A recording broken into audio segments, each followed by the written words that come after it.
बुद्ध के उपदेश। एक बार प्रदेश में अकाल पड़ा।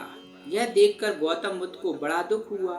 उन्होंने लोगों से कहा कि बहुत से लोग अन्न और वस्त्र के लिए तरस रहे हैं। उनकी सहायता करना हर मनुष्य का धर्म है। आप लोगों में से जो कुछ बन पड़े वह दान करें। बुद्ध का उपदेश सुनकर सब लोग बिना दिए अपने अपने घर चले गए। एक गरीब व्यक्ति बैठा ही रहा। उसने सोचा कि मेरे पास तो ये वस्त्र हैं, अगर मैं उन्हें उतार कर दे दूंगा तो नंगा हो जाऊंगा। उसने फिर से सोचा कि मनुष्य बिना वस्त्र के पैदा होता है और बिना वस्त्र के ही चला जाता है। ना जाने कितने साधु सन्यासी बिना वस्त्र के रहते हैं, फिर मैं बिना वस्त्र के क्यों नहीं रह सकता।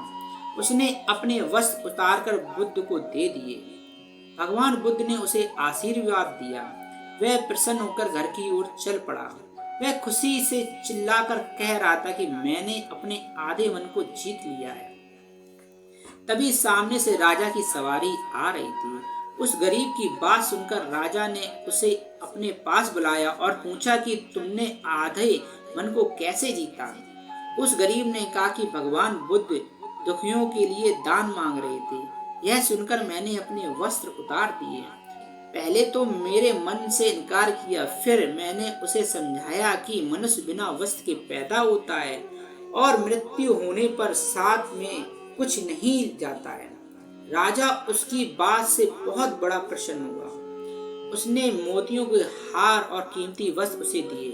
उसने वह सब ले जाकर भगवान बुद्ध के चरणों में रख दिए। बुद्ध ने उसे हृदय से लगाते हुए कहा, जो दूसरों के लिए अपना सब कुछ दे देता है उसकी बराबरी कोई नहीं कर सकता। दाता दाता चले गए, रह गए अब कंजूस, दान मान समझे नहीं लड़ने को तजबूत।